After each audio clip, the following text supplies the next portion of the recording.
This is the Guns Magazine Podcast, episode number 8.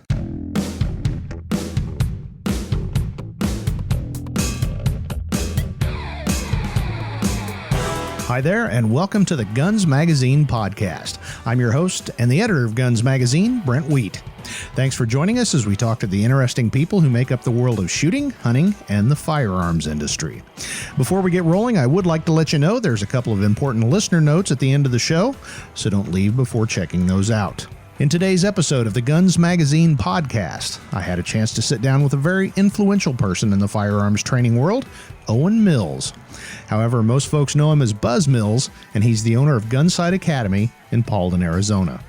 Buzz is the third owner of Gunsite, and many credit him with saving it at a time when things were looking pretty dim. Now, 21 years later, Buzz is a leading figure behind the scenes of the shooting industry. He's also an outspoken board member of the National Rifle Association who wants to see the NRA move past its recent troubles and get back to the job of protecting our threatened civil liberties. Buzz is literally a self-made multi-millionaire who left the Marine Corps decades ago with a duffel bag on his shoulder and $100 in his pocket. By the 1990s, he'd conquered the telecommunications world, and in 1999, purchased Gunsite. Now in his 70s, he still flies his jet and is embarking on a brand new career as an EMT. All this while planning for the future of Gunsite and working to protect the NRA both from itself and the considerable forces working against it. He might not be the most interesting man in the world, but I'm sure he was second or third runner-up. Now here's my chat with the singular Buzz Mills. We're talking to Owen Buzz Mills, the owner of Gunsite. Well, we're awfully glad to have you, Brent. I know the weather hasn't been quite what was ordered, but I exercised all the influence I had. It just wasn't sufficient to keep the moisture away. Yeah. Well, you know, if it ain't raining, we ain't training. So we've certainly hit that mark. Well, I tell people all the time. They say we're coming to Gunsite, and I tell them, well, that's great. And then when they get ready to leave, they say, yeah, but it rained for 3 days. I say, well, this was your training to fight in the rain. So exactly. Sometimes you got to fight in the rain. Sometimes you got to fight in the snow. All gunfights aren't in the sunshine. Yeah. Regardless of how many times you watch Tombstone. True. Sunny and 70 every single time. That's it. That is it. Well, you have now owned a Gunsite 20 years. Yes. You're the just recently. Third owner of this hollowed institution, yes. Which I don't think is hyperbole. Before we talk about Gunsite, though, I think you've got a pretty interesting story. You were a Marine, yep. And you left the Marine Corps just flush with cash and possessions. And now you own things that are large, like jets and Gunsite. How did you get from point A to point B? Work my ass off. No, it's what a formula. That's the truth. I tried going to school, and I'm not a very good student, so I wasn't very successful at that. I thought I'd try something that I could find some more success at. So, I went into construction, and then I went into communications business, and I was really fortunate because I had some good experience, and I had by the time that cellular came along, I had 20 years experience in the communications and construction industry, and so we just put it all together, and it was a tremendous opportunity. But a lot of people say, well, Buzz, you were just lucky, and I say, yes, I was, yes, I was, and let me tell you about the definition of luck. Luck is where preparation meets opportunity. Yep. And so, if you work hard, tell the truth, and do the right thing, make sure the customer's happy, you really can't go wrong, regardless of how many years of post-secondary education you have or don't have. Yeah. It's always good to have some post-secondary education, and unfortunately, I didn't realize how much I needed until I'd been in business for a number of years. So then I went to night school for a number of years just to get the kind of stuff that I needed to work smart, And so if you don't get the post-secondary education up front, you're going to have to go get it later, and then you have to work twice as hard because it's like having two jobs, And so, essentially work hard, tell the truth, give the customer what he expects to have, and just Just keep your nose to the grindstone, your shoulder to the wheel, your ear to the ground, and try and work in that position. Well, that's not what my liberal friends tell me.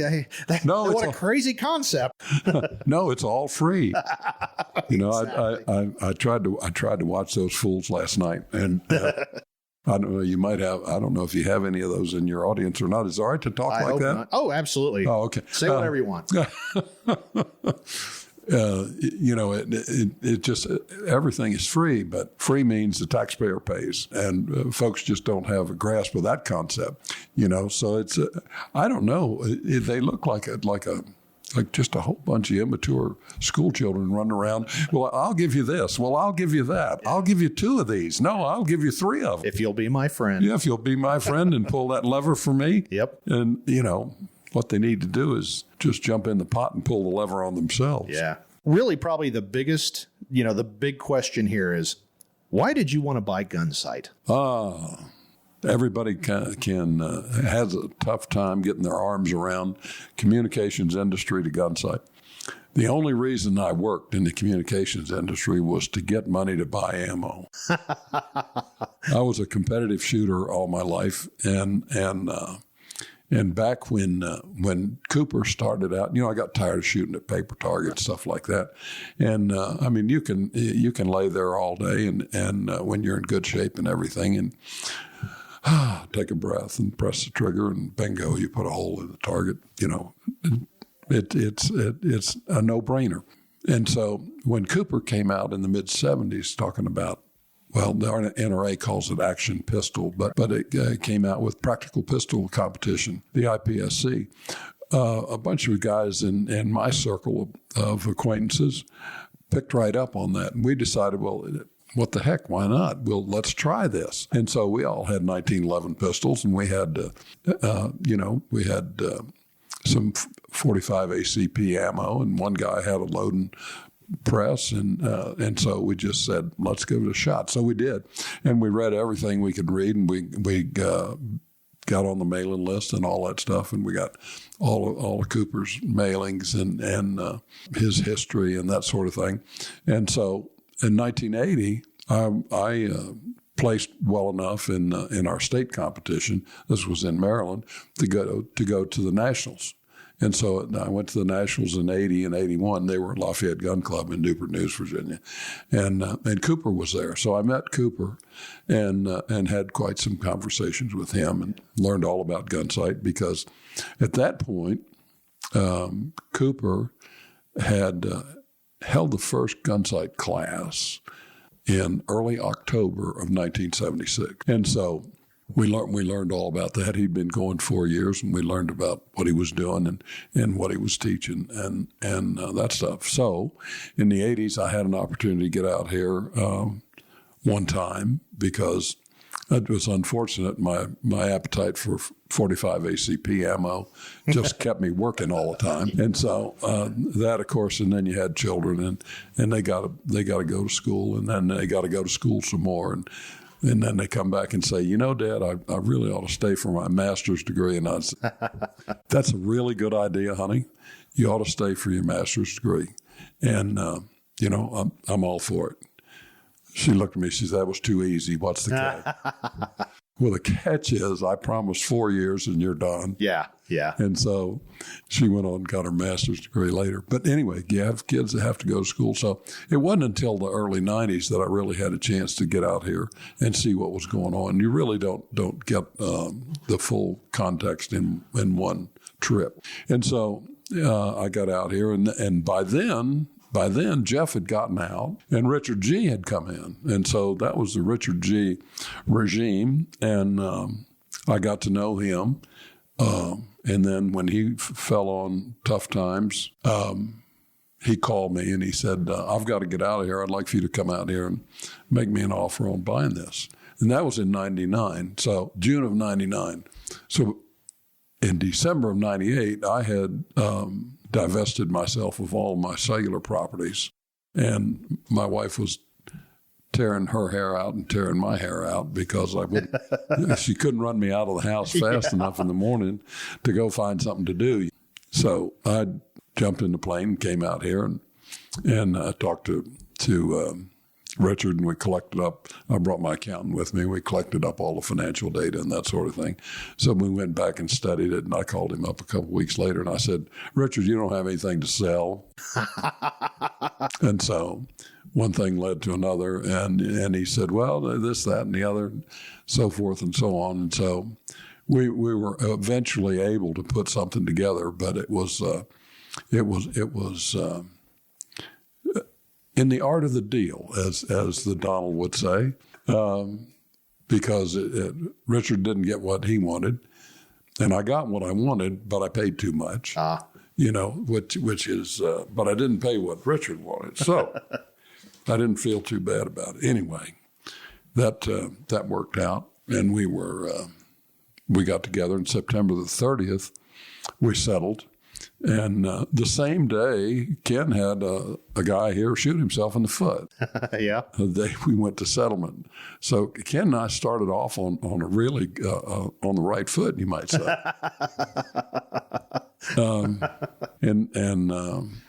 It's just that's good luck in many cultures, It is. I'm shot in the foot. Maybe that's my problem. I haven't done that anyway. I had put together a plan on what we needed to do in order to take Gunsite to the next level, right? If you will, And we had we didn't have any restroom facilities on any of the ranges, and we didn't have every time it rained, it washed the roads out, and you couldn't get to most of the ranges, and so we had to.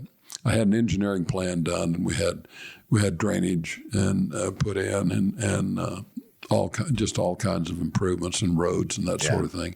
And then in order to stabilize all that stuff, we'd put some tar and chip pavement down on top of the roads, built the bathrooms, built a new classroom, built the campground. We even bought some inventory for the store, which was the first time they'd had any inventory in a long time. And we started in, and that was in the fall of 2000. It probably took a year and a half to get all that in place. And in the spring of 2000, we had our first gas match, and 35 shooters showed up. And we thought, wow, the only thing we can call this is a start. and so we got to start with that. And then last year we had 280 shooters or 260 shooters, had 400 people for dinner, had a tent covered the whole parking lot. After 20 years, but that really took off. And then we started diversifying the offerings that we had, and broadening the base. And something else that I realized early on, and that was, if we've got 500 people, 300 people coming to Gunsite every year for training, if they brought their wives, that would double. And so we started to have a parallel kind of a program aimed at women. Yeah. Aimed, poor word. In that context. And so we worked on that pretty hard, and we've been able to continue to develop that. And Ken has carried that on since he's been here, developed that part of the program, because it's true. And now, back in 2000, we probably had, a woman every month come take a class, maybe two. Yeah. And now we have the women class population is up to probably 15%. Yeah, great. And these folks, they need it. They need the training, and they need the experience that they can gain at Gunsite as much, if not more, than the men need it. Yeah. And if it happens to a woman, it'll happen up close and personal. That's it. They need to be hard. That's it. In addition to that, even if you don't have a particular affinity for shooting, but if you live in a home where there's firearms, you still need to have the basic knowledge that you get here in the 250 class. How to handle a weapon, how to unload it, how to make it safe, how to put it up, get it out of the way, and make it safe. Without being all panicky, because most women that have not been around firearms, they've been raised to not be around them, not be interested in them, are particularly almost afraid. Yeah. And we shouldn't be afraid of any kind of inanimate object. I mean, you drive downtown and a 6,000-pound weapon. So you can manage that. You ought to be able to manage a 30-ounce pistol. Yeah. So you've got 2 decades under your belt. You pretty well know the ins and outs of this business. What's been the biggest surprise? Well, I really didn't know. I really didn't know what was coming. I'd been dealing with shooters and hunters and belonged to hunt clubs and been target shooting and so forth all my life, and so I really didn't know. I just figured that the little experience that I'd had, the classes I'd taken at Gunsite, would be able to carry the day. But one thing that's very similar, and I don't care what business you're in, whether you're in journalism or whether you're in the radio paging business with beepers, or if you're in the grocery store business, or if you're in the firearms training business, or if you're in the firearms manufacturing and selling business, all of this stuff, nothing happens until somebody buys something. Right. And so it's a customer service business. And all the years I spent in the communications industry was directly related to the consumer, and it was all customer service, and so that's what I meant about tell the truth, give the customer what you promised. Yeah. When we started this conversation, that plays a significant role in this training industry. I can't say business anymore because, my God, everybody's got some kind of a training operation. Yes, they do. and so, but it's all customer service. Yeah. So if you focus on, regardless of what the product is, if you focus on the client, then you can't help but be successful. Exactly. So at the end of the day, what is the most satisfying part of being the owner of Gunsite? The most satisfying part is seeing people leave here Friday afternoon in tears because they have to leave Gunsite. This happens. Yeah. Honest to God, it happens every week. Wow. I don't know how many times I've caught clients down at the gate at 5 o'clock on Friday afternoon. They're headed out, and it'd be a mother and a daughter, and the family gave the daughter a 250 class for graduation. Yeah. So the daughter's here, and her mom took the class with her. Neither one of them knew anything about a firearm. And they showed up on Monday morning. They had a black plastic box. And the instructor said, "What do you got there?" And one looked at the other. One gal looked at the other gal and said, "A gun." And so... And then on Friday, they're in tears because they have to leave. They've made lifelong friends. And think about this. Here's a woman probably, middle-aged. She's got a late teenage daughter, 20-ish, say, and she just spent a whole week, all day and all night, 24 hours a day she spent with this daughter. Yeah. And the daughter has just got one accomplishment behind her. She's either just graduated from high school or just graduated from college. And so she gets to spend a week with her mom. That's a week that the two of them will cherish the rest of their lives. Yeah. They will never, ever forget their week at Gunsite together and how hard they had to work and how much they learned. It's happened dozens of times. They're standing down there getting a picture under the gate with a big raven yeah. over their head, and they're very emotional. Yeah. But that being able to provide people with that kind of an experience is just absolutely fabulous. I can't tell you how great that makes you feel. Well, I was going to say, do you ever just sit back and go, I freaking own Gunsite? No, I've never been very impressed with myself. I've always thought, well, if I can do this, what more can I do? You know, I'm not doing enough. I'm not doing, particularly in youth programs. We've gotten started over the last 10 years with a lot of youth programs, and we've got folks that come in and we run 22 long rifle. 22 matches on weekends for kids and stuff like that. And then 5 years ago, we had our first youth class here. And that was very selfish on my part. I had a granddaughter that was 14. Yeah. And I wanted to get her into shooting. So I said, let's have a youth class. So we did. And I think we had six students in there. And but the kids got a real bang out of it. And You know Dave Hartman. Oh, of course. That's the director of training here at Gunsite. Right. And so I tasked him with putting that on. So Dave said, all right, on Sunday, when the kids get here, we're going to have a barbecue. And so he had burgers and dogs on the grill and out here.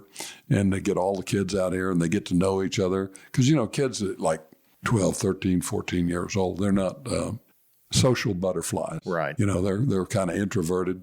And so he started that, and then he does all the programs. And this year we're having 250, 350, 499, 270 classes for these youngsters. That's incredible. The neat thing about that is we'll have those youngsters coming back to Gunsite for 50 years. So it's a good business model too. So it is. It checks all the boxes. It does. It does all that. And then if one of these youngsters runs across a firearm somewhere in the street or whatever, I don't know where they live or where they travel, they know what to do with it. They're not afraid of it. And they know how it works and how to handle it and how to make it safe. So, you know, we're just, from a safety standpoint, we're spreading the gospel just like crazy, man. So all good things come to an end. When it's all said and done, your time of owning, being the third owner of Gunsite, what legacy do you want to leave for Gunsite and for the training industry? Well, I like to think that since we're the oldest and the largest in the industry, I like to think that we kind of set the benchmark for others to achieve, and I think that's important that be part of the legacy. We're working on a program to see that this continues. Yeah. You know, the business is... a bunch of folks just breathed a collective sigh of relief there. No, we want to see this going on. You know, I've got probably another 50 years to go. So yeah. I am, well, you're only 29, right? I am. I just started a new career in August. Ken ran me out of here. He said, you know, I don't need you around anymore. I can take care of it. And I said, all right. So I was going through town and I pulled in the community college and I said, what do you guys got in here that I can learn? Huh.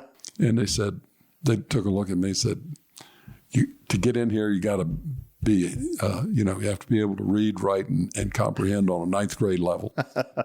and so we found something that I could do there. Yeah. So I've taken up, I have 3 more weeks of class to finish my EMT certification. Wow. That's really cool. And so, I got a new career. People asked me in the class, the instructors, what are you going to do with this? What are you going to? I said, man, I'm starting a new career. I already had 3, and so I'm going to try and see if I can do 4. But no, we're looking at we're trying to come up with some attorneys, estate people working on a program to see if we can make this work. Yeah. Well, we all hope so. Well, yes, we do. Me more than anybody else, of course. I don't have anybody in my family that's really, really interested in pursuing a career in this field. And that can be one of the worst things we've seen in other businesses where the kids get it and they really didn't care to begin with. So well, that's God, you're right. How many times I just so many times in my career I've seen the founder pass away and then the offspring come in and they take the business over, and it doesn't last long. Nope. It doesn't last long.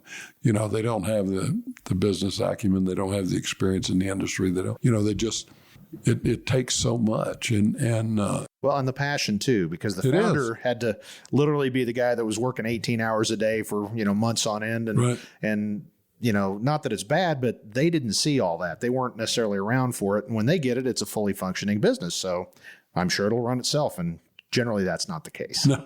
No. And it's so sad because, a lot of successful businesses have gone by the wayside, even relatively large one, So you've got a lot of plans. What can you tease us with for the near future here at Gunsite? Well, based on our current rate of growth, we're going to have to do another classroom because we're rapidly running out of classroom space. Just about every corner we've got now, we're trying to stuff classroom space into it. So we're probably going to have another classroom.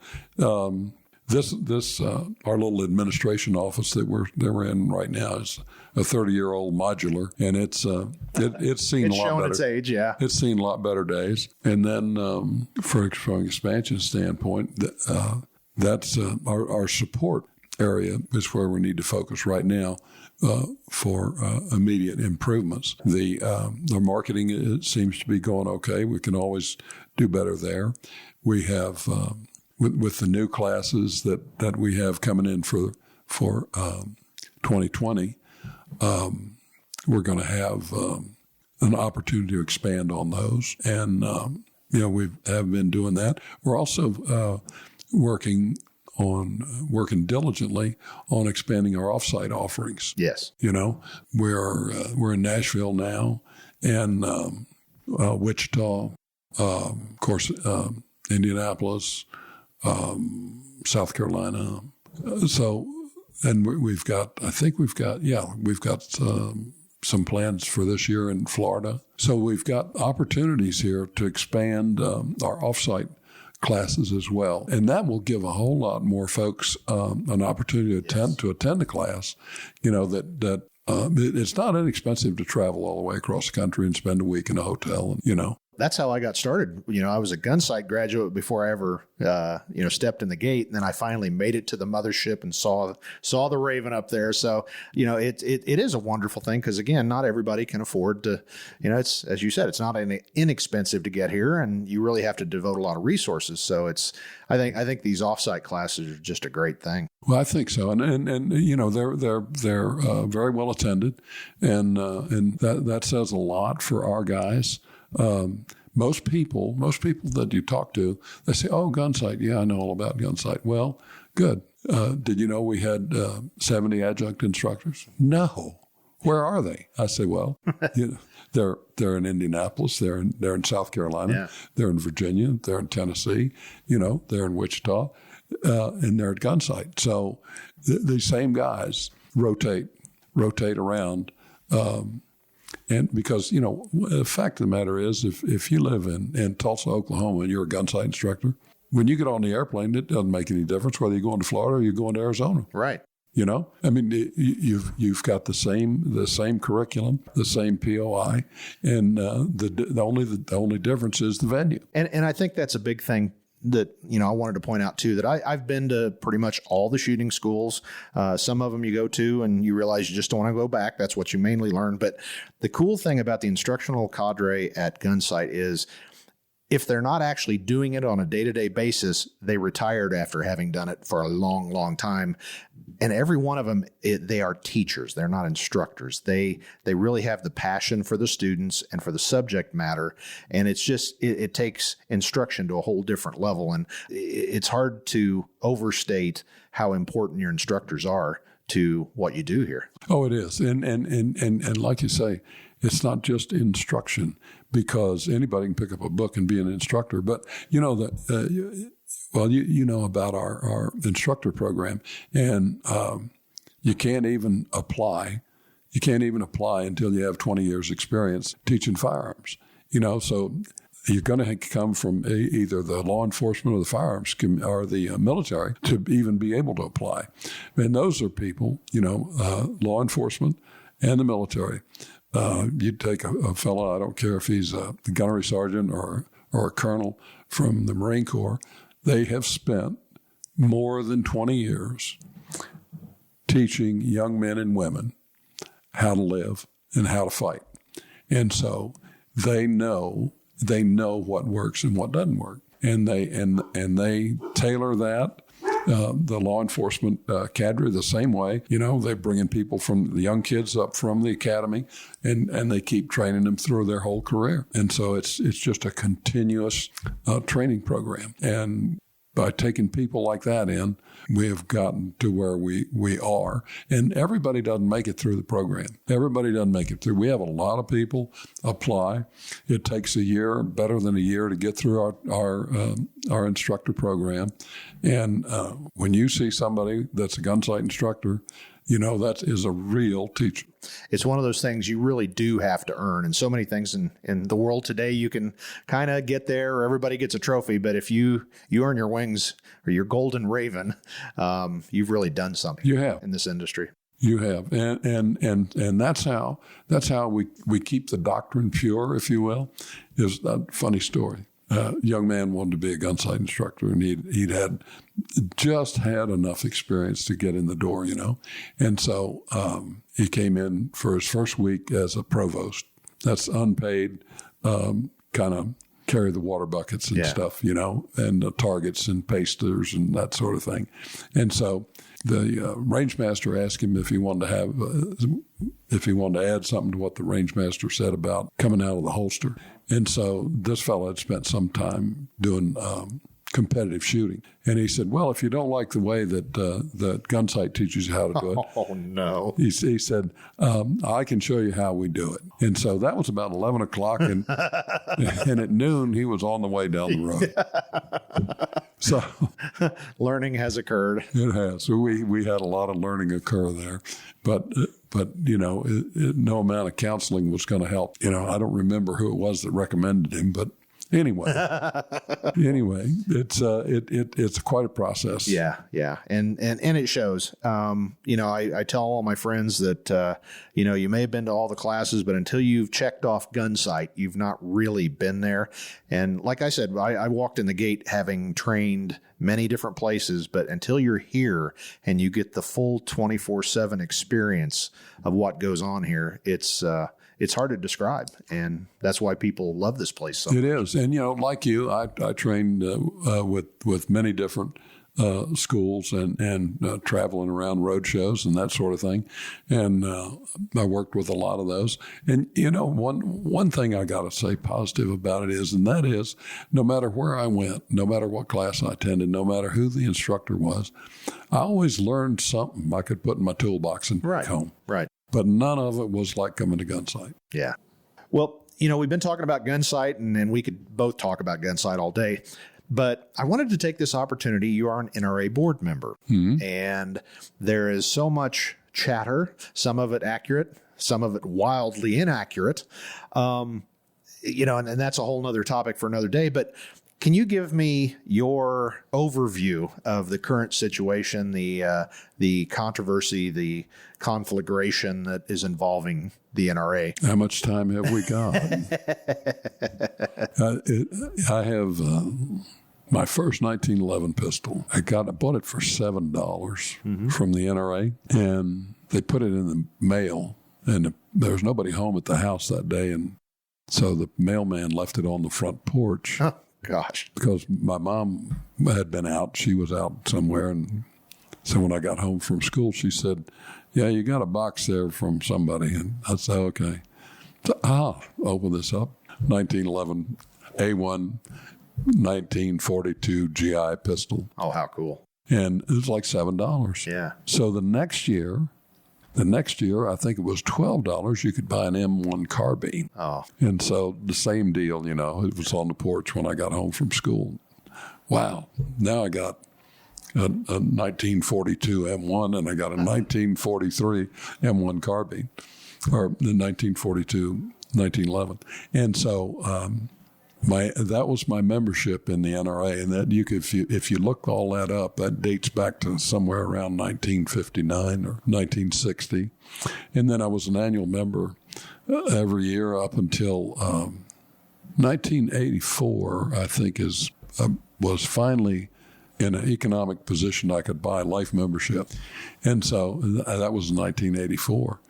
And I'll never forget, let's see, I was at the Hunt Club meeting, and we were meeting in a volunteer fire station, just going back in the 70s. And back then, if you had 100% NRA membership in your club, NRA would sell you insurance, for club insurance. and at a drastically reduced price, like 15 or 20% of what the market rate was. And so we had these guys in there, and this is a demonstration of there's always been controversy with the NRA. So back in the early 70s, NRA is doing this fantastic deal, providing club insurance, liability insurance for your hunt club. And these guys are bitching because, oh, that's just a gimmick to sell you insurance. I don't want to be an NRA member. What do I get for that? And I had listened to this stuff for so many meetings, and this time it had gone on for 15 or 20 minutes, and I just stood up and I said, look, I don't know what it is with you guys. I just don't get it.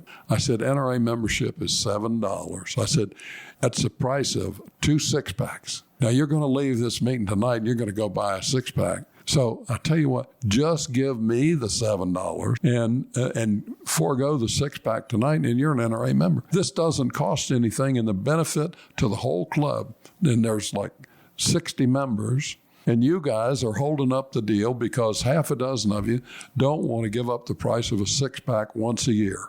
I said, so, this is just malfeasance and living.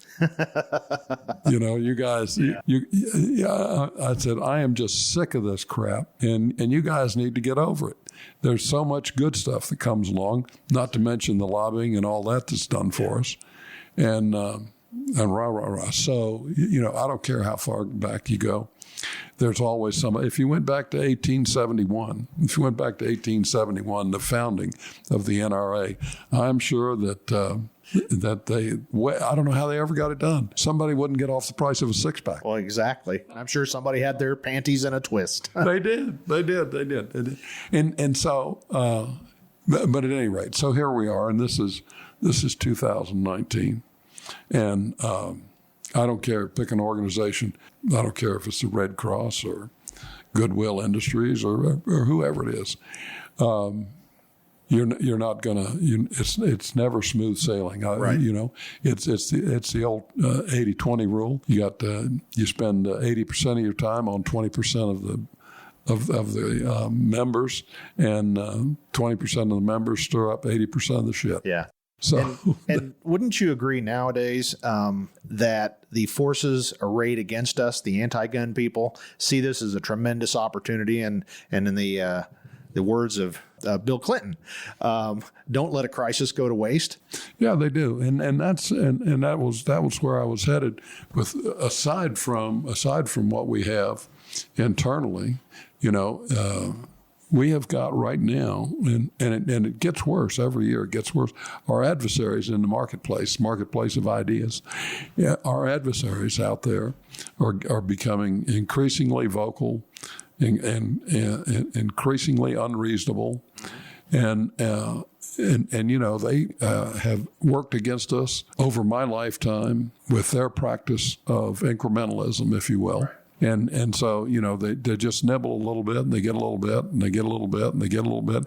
Because I remember in 1968, when they had passed GCA 68, they said, that's it. This is all we want. That's what we got. Well, my God, didn't anybody tell them to quit? It was going to solve all crime. All crime was done. Well, we can solve all crime and get it all done if we lock up all the criminals. Yeah. But as long as we coddle the criminals and abuse law-abiding citizens, you're always going to have crime and more crime. The numbers from Australia are in. Crime's way up after they got rid of all the guns over there, and none of the politicians can understand it. Case in point, politicians not too bright. So what we've got going on here is we've got a tremendous PR campaign being waged by our adversaries in the marketplace. I was told by a reliable source the New York Times has 12 writers assigned full-time to this story. I have no doubt. And then there are publications that are dedicated solely to doing away with us. The Trace is one of them. And so you have all that. And then you have folks that have been around for years and years and years in the organization, and they've been doing business the way that they think they ought to be doing business. And maybe it's doesn't comport at every level to every degree with what the nonprofit laws of New York are, because NRA is a New York organization. And so, being a New York organization, that opens you up in this industry to even more. It'd be different if you were a North Carolina organization. If they only knew back then. Right. That was 1871. Yeah. And so I have no doubt that all the I's are not dotted and all the T's are not crossed. I have no doubt about that whatsoever. I have no doubt that long-term employees have had a misstep here and there. Sure. I have no doubt about that. I also have no doubt that on balance, while the NRA is suffering these assaults from without, that they are continuing to do much good work. Yes. So I'm not justifying anything, but last April we were in Indianapolis, and I stood up at the board meeting and demanded that we have a best business practices audit. We've had financial audits and we've had other audits, but we've not had a best business practice audit by one of the big nationally known accounting firms, Deloitte or somebody like that, could come in and do this, and then we publish it. I was told in September that we're going to have an audit. Great. I've asked questions since then, and I haven't gotten my answer yet that it was started or when it's going to be over. And you will continue asking. I will. I will continue to ask these questions. The strange part about it is they're asking me to be vice chair of the training committee now. Ah.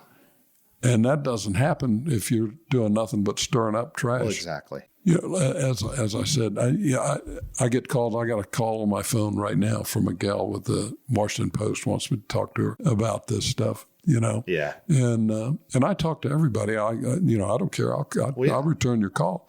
But I have not seen a shred of evidence. I've seen nothing concrete. This reminds me of the impeachment thing that's going on.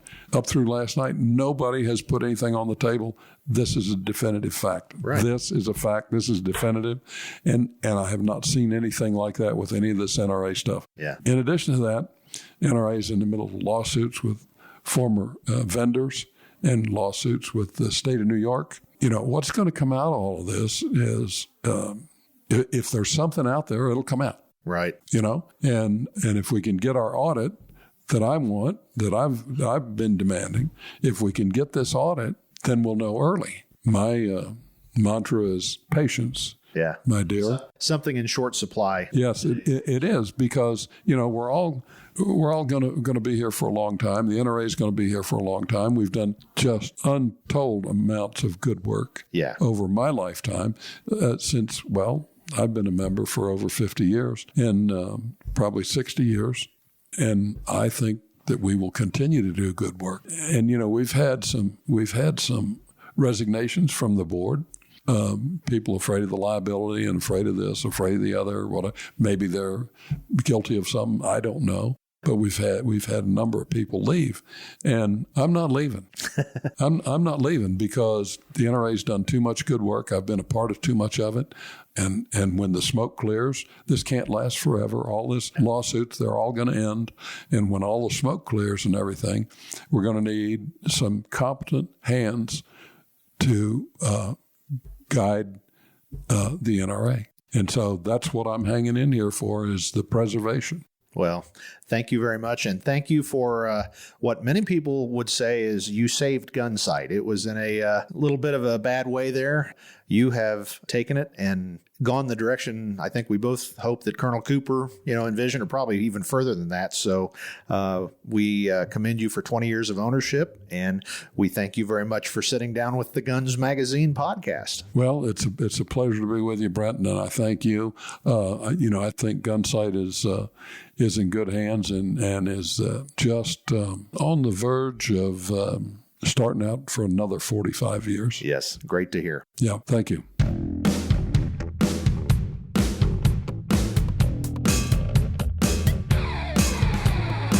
It was great talking again with Buzz Mills, owner of Gunsite Academy and NRA board member. I'll be back out at the ranch in another few weeks, and we'll check in to see how Buzz is enjoying life as an EMT. Before we close, I've got a couple of quick housekeeping notes. About 10 days following the publication of this podcast, the annual Shooting, Hunting, and Outdoor Trade Show, or SHOT Show, will take place in Las Vegas. This is one of the top 25 trade shows in the U.S. and the single most important week in the firearms industry. Guns Magazine and our sister publication American Handgunner will be there with our full crew, so check out our website and social media feeds early and often the week of January 20. As a final personal request, I'd like to ask you to share this episode to your own social media feeds. Our audience is growing by leaps and bounds, but we need all the help we can get. My contract stipulates I get a bonus box of 22 ammo if we reach 1 million listeners by next week, so please help out any way you can. With that, we hope you're enjoying the Guns Magazine podcast. Please tell all your friends, even the liberals. Guns Magazine is number one in the business, and we're using our decades of friendships to bring you the most interesting chats in the gun world. If you have questions, comments, or a guest you'd like to recommend for the show, please email me at editor@gunsmagazine.com. Make sure you don't miss out on anything by subscribing to us on your favorite podcast directory and YouTube.